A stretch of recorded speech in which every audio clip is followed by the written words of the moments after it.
Bollywood ಬೆಡಗಿ ಬಳಕುವ ಬಳ್ಳಿ ಶಿಲ್ಪಾ ಶೆಟ್ಟಿಗೆ ದೇವರು ಅಂದ್ರೆ ಅಚ್ಚುಮೆಚ್ಚು. ಅದರಲ್ಲಿಯೂ ಕಟೀಲು ದುರ್ಗಾ ಪರಮೇಶ್ವರಿ ಮೇಲೆ ಎಲ್ಲಿಲ್ಲದ ನಂಬಿಕೆ. ಟೈಮ್ ಸಿಕ್ಕರೆ ಸಾಕು ಆಕೆ ಕಟೀಲಿಗೆ ಬಂದು ಅಮ್ಮನ ದರ್ಶನವನ್ನ ಪಡೆಯುತ್ತಾರೆ. ಶಿಲ್ಪಾ ಶೆಟ್ಟಿ ಇಂದು ಮಂಗಳೂರಿನ ಕಟೀಲು ಶ್ರೀ ದುರ್ಗಾ ಪರಮೇಶ್ವರಿ ದೇವಸ್ಥಾನಕ್ಕೆ ಕುಟುಂಬ ಸಮೇತರಾಗಿ ಭೇಟಿಯನ್ನ ನೀಡಿ ದೇಗುಲದಲ್ಲಿ ವಿಶೇಷ ಪೂಜೆಯನ್ನ ಸಲ್ಲಿಸಿ ಪ್ರಾರ್ಥನೆಯನ್ನ ಸಲ್ಲಿಸಿದ್ದಾರೆ.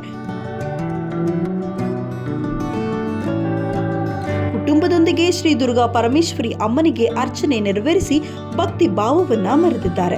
ಶಿಲ್ಪಾ ಶೆಟ್ಟಿಯವರ ಮಗಳು, ತಾಯಿ, ತಂಗಿ ನಟಿ ಶಮಿತಾ ಶೆಟ್ಟಿ ಜೊತೆ ಬಂದು ಕಟೀಲು ದೇವಿಯ ದರ್ಶನವನ್ನ ಪಡೆದು ಮಲ್ಲಿಗೆ ಹೂವನ್ನ ಹರಕೆಯ ರೂಪದಲ್ಲಿ ದೇವಿಗೆ ಅರ್ಪಿಸಿದ್ದಾರೆ. ಕಟೀಲು ಪಕ್ಕದಲ್ಲಿಯೇ ಇರೋ ಮೊದಲಾಡಿ ಗುತ್ತುವಿನಲ್ಲಿ ಮೂಲ ಮನೆ ಹೊಂದಿರುವ ಶಿಲ್ಪಾ ಶೆಟ್ಟಿ ಆಗಾಗ ಕಟೀಲು ದೇವಸ್ಥಾನಕ್ಕೆ ಭೇಟಿಯನ್ನ ನೀಡುತ್ತಿರುತ್ತಾರೆ. ಈಗಲೂ ಆಕೆಯ ಕುಟುಂಬಸ್ಥರು ಸುತ್ತಮುತ್ತಲಿನ ಪ್ರದೇಶದಲ್ಲಿ ವಾಸವಾಗಿದ್ದಾರೆ. ಸದ್ಯ ನಟಿ ಶಿಲ್ಪಾ ಶೆಟ್ಟಿ ಡೈರೆಕ್ಟರ್ ಪ್ರೇಮ್ ಮತ್ತು ಧ್ರುವ ಸರ್ಜಾ ನಟನೆಯ ಕೆಡಿ ಸಿನಿಮಾದಲ್ಲಿ ಪವರ್ಫುಲ್ ಪಾತ್ರದಲ್ಲಿ ನಟಿಸ್ತಾ ಇದ್ದಾರೆ.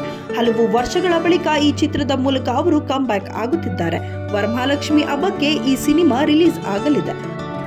ವಯಸ್ಸು 50 ಸಮೀಪಿಸಿದರೂ ಶಿಲ್ಪಾ ಶೆಟ್ಟಿ ಈಗಲೂ ಸಿಕ್ಕಾಪಟ್ಟೆ ಯಂಗ್ ಆಗಿದ್ದು ಇವತ್ತಿನ ಹೀರೋಯಿನ್ಗಳು ಕೂಡ ನಾಚುವಂತೆ ಇದ್ದಾರೆ. ಯೋಗ ಸಾಧನೆ ಮೂಲಕ ಬಾಡಿಯನ್ನ ಸ್ಲಿಮ್ ಅಂಡ್ ಎನರ್ಜೆಟಿಕ್ ಆಗಿ ಮೇಂಟೈನ್ ಮಾಡಿದ್ದಾರೆ.